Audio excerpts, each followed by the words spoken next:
ಕಾನೂನು ಸಲಹೆಗಾರರಂತ ಪೊನ್ನಣ್ಣ ಅವರು ನಮ್ಮ ಜೊತೆ ಇರುವಂಥದ್ದು. ಸರ್, ಈಗ ಧರ್ಮಸ್ಥಳ ಪ್ರಕರಣಕ್ಕೆ ತನಿಖೆ ಆಗಿದೆ ಈಗಾಗಲೇ ಒಂದು ವರದಿ ಸಲ್ಲಿಸಿದ್ದಾರೆ. ಮತ್ತು ಅದರಲ್ಲಿ ಕೆಲವು ವಿಚಾರಗಳು ತನಿಖೆಯಿಂದ ಹೊರಬಂದಿರುವಂಥ ಸಾಧ್ಯತೆ ಇದೆ, ಎಲ್ಲ ಪ್ರಚಾರ ಆಗಿದೆ. ಇಂಥ ಪಕ್ಷ ಸಲ್ಲಿಸಿದ್ದಾರೆ.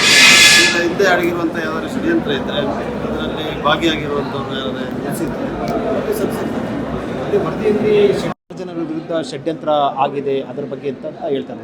ನಾನು ನೋಡಿಲ್ಲ ಓಕೆಯನ್ನ, ಬಹುಶಃ ಆತ ಇದ್ರೂ ಸತ್ಯ ಇರ್ಬೋದು, ಆ ಥರ ಆಗಿರ್ಬೋಗೆ. ಆದರೆ ತನಿಖೆಯನ್ನು SIT ನವರು ಭಾಳ ಕುಲಂಕುಷವಾಗಿ ಕಾಡಿದ್ದಾರೆ. ಒಂದು ಆರೋಪ ಮಾಡಿದಾಗ ಅದನ್ನು ಮುಚ್ಚಾಡ್ಲಿಕ್ಕೆ ಸಾಧ್ಯ ಇಲ್ಲ. ತನಿಖೆಯಿಂದನೇ ಅದು ಹೊರಗಡೆ ಸತ್ಯ ಹೊರ ಬರಬೇಕೇ ಹೊರತು ಯಾರು ಕೂಡ ಅದರ ಬಗ್ಗೆ ನಾವೇ ತೀರ್ಮಾನ ತೊಗೊಳಕ್ಕಾಗ್ತಿಲ್ಲ. ಇದರಿಂದ ಸತ್ಯ ಹೊರಗಡೆ ಬಂದಿದೆ ಹೊಸು, ಮತ್ತು ಇನ್ನು ನ್ಯಾಯಾಲಯಗಳು ತೀರ್ಮಾನಕ್ಕೆ SIT ರಚನೆ ತನಿಖೆ ಮಾಡಿದೆ. SIT ರಚನೆ ಮಾಡಿದಾಗ ಪ್ರತಿಪಕ್ಷಗಳು ಸಾಕಷ್ಟು ನಿಮ್ಮ ವಿರುದ್ಧದಿಂದ ಸರ್ಕಾರದ ಮುಗಿಬಿದಿಗೂ ಸದನದಲ್ಲಿ ಕೋಲಾಹಲ ಸೃಷ್ಟಿಯಾಗಿತ್ತು.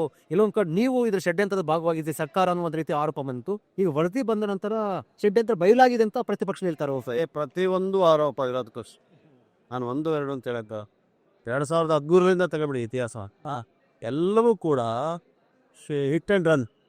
ಆ ತಕ್ಷಣಕ್ಕೆ ನಾನು ಒಂದು ಜನಾಭಿಪ್ರಾಯನ ದಾರಿ ತಪ್ಪಿಸೋದಕ್ಕೆ ಒಂದು ಪ್ರಯತ್ನ ನಡೀತಿದೆ ಹೊರತು ಸತ್ಯ ಶೋಧನೆಗೆ ಯಾವತ್ತೂ ವಿರೋಧ ಪಕ್ಷದವರು ಕೈ ಜೋಡಿಸಿ ಅವ್ರಿಗೆ ಏನು ಲಾಭ ಸಿಗುತ್ತೆ ಅಂತ ಹೇಳೋದು ಅಷ್ಟೇ. ಎಲ್ಲರೂ ಒಂದು ಕಡೆ ಸಾವಾದರೆ ಅಲ್ಲಿಗೆ ಹೋಗ್ತಾರೆ, ಎಲ್ಲಾದ್ರೂ ಒಂದು ಕಡೆ ಈ ಥರ ತನಿಖೆ ಪ್ರಾರಂಭ ಆದರೆ ಅಲ್ಲಿ ಹೋಗ್ತಾರೆ. ಕಾರಣ ಸ್ಥಳ ಗಲ್ಲವಾಗರು ಕಾರಲ್ಲಿ ಬಿಡಿ.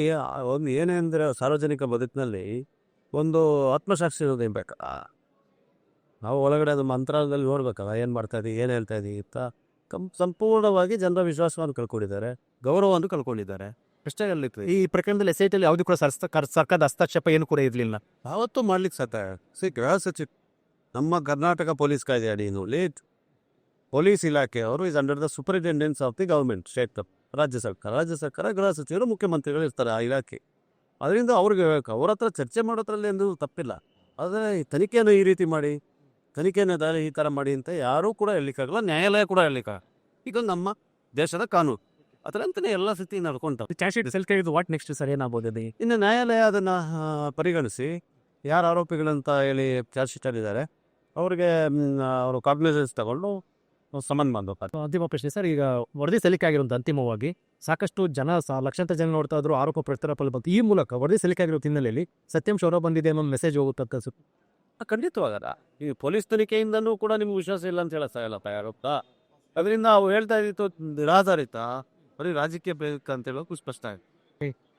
ಇದು ಪೊನ್ನಣ್ಣವರ ಹೇಳಿಕೆ. ಅವ್ರು ಹೇಳ್ತಾ ಇರುವಂಥದ್ದು SIT ತನಿಖೆ ವರದಿ ಸಲ್ಲಿಕೆ ಬಳಿಕ ಎಲ್ಲವೂ ಕೂಡ ಸತ್ಯಾಂಶ ಹೊರ ಬಂದಿರುತ್ತದೆ. ಇದರಲ್ಲಿ ಕೂಡ ಬಿಜೆಪಿ ರಾಜಕೀಯ ಮಾಡಕ್ಕೆ ಹೋಗ್ತಿತ್ತು, ಆದರೆ ಅವೆಲ್ಲವೂ ಕೂಡ ಸುಳ್ಳಾಗಿದೆ ಅಂತ ಹೇಳುವ ಮೂಲಕ ಒಂದು ಸಂದೇಶವನ್ನು ಪಟ್ಟಿರುವಂಥದ್ದು.